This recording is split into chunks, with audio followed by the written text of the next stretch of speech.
People think Popeyes blew up because of spicy chicken and long drive-through lines. That's only the surface.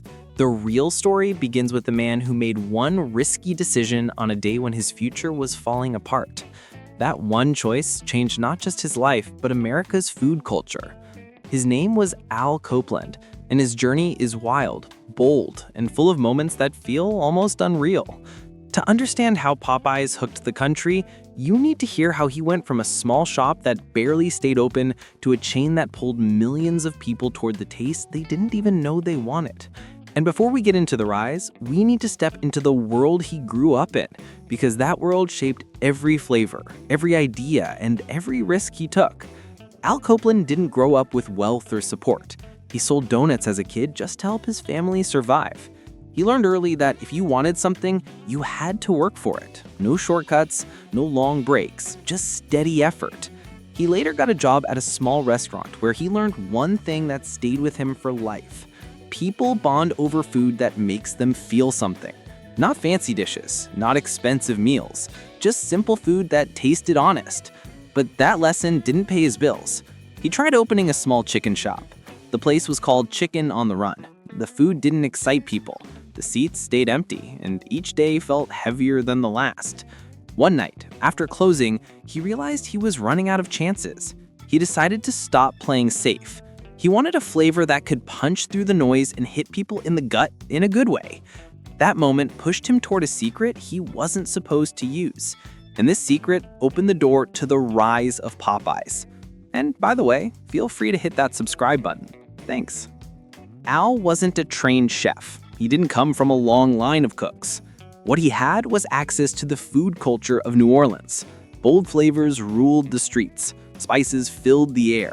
Every neighborhood had a seasoning mix that felt alive. Al started experimenting with flavors that matched the city's spirit. He wanted chicken that tasted like New Orleans, not chicken that tried to copy anyone else. He brought in heat that didn't burn your mouth, but made you crave the next bite. He used spices that stuck with you. People felt the flavor in their chest before they even swallowed. When he tested it, the reaction was instant. People stopped talking and just stared at the food. They took another bite, and another, and another. He closed his old shop, renamed it Popeyes, and reopened with this bold new recipe. The lines didn't happen overnight, but they came. People didn't just like the food, they felt pulled to it. And while the taste is important, the story behind the name created its own wave of curiosity, which we're about to dive into. Most people think the name came from the cartoon sailor with the huge arms. Not true. Al named the place after a character from a movie called The French Connection. The character's nickname was Popeye Doyle. He was loud, daring, and didn't follow anyone's rules. Al liked that attitude. He saw himself in it, and he wanted his restaurant to carry that same spirit. The name was easy to remember. It stuck in your head. But Popeyes didn't become a hit because of a movie character. The next step of its rise came from something that caught the country by surprise. Something that restaurants rarely do this boldly. And this move brought Popeyes to the rest of America. KFC ruled the chicken world. They had the ads, the secret recipe, and a huge head start. Popeyes was small, loud, and new. But Al didn't try to copy them. He went in a different direction. He created chicken that wasn't calm. It hit you with spice that wasn't shy. It had a crunch people could hear across the room. The breading carried flavors so deep that even the bones held a scent. People started telling friends. Families drove across town just to try it. And Popeyes became the place you went when you wanted chicken that made your mouth wake up. Then came a moment that pushed Popeyes into national attention. A small group of restaurant critics visited one of the stores.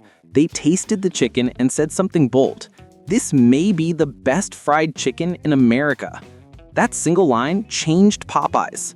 But the real turning point happened years later, when the chain created something that nearly crashed the internet. The Popeyes chicken sandwich didn't just sell, it blew the doors off. When it launched, people lined up outside for hours. Some stores ran out of buns. Videos spread across social media. Friends called each other. People drove from city to city looking for a location that still had stock. It wasn't just hype. The sandwich had a serious crunch, soft bread, and seasoning that held its ground all the way through the last bite. Nothing tasted flat. Every part felt alive. the country went into a food frenzy, and Popeyes didn't spend millions on ads to make it happen.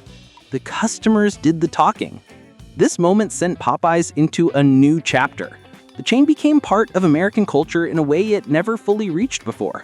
And as wild as all this sounds, this story doesn't end here. There is one more unanswered question. What made people stay after the hype faded? People stayed because Popeyes kept a taste that felt bold and honest. The chain grew, changed owners, and added new items.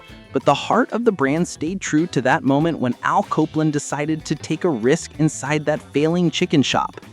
Popeyes didn't hook America by accident.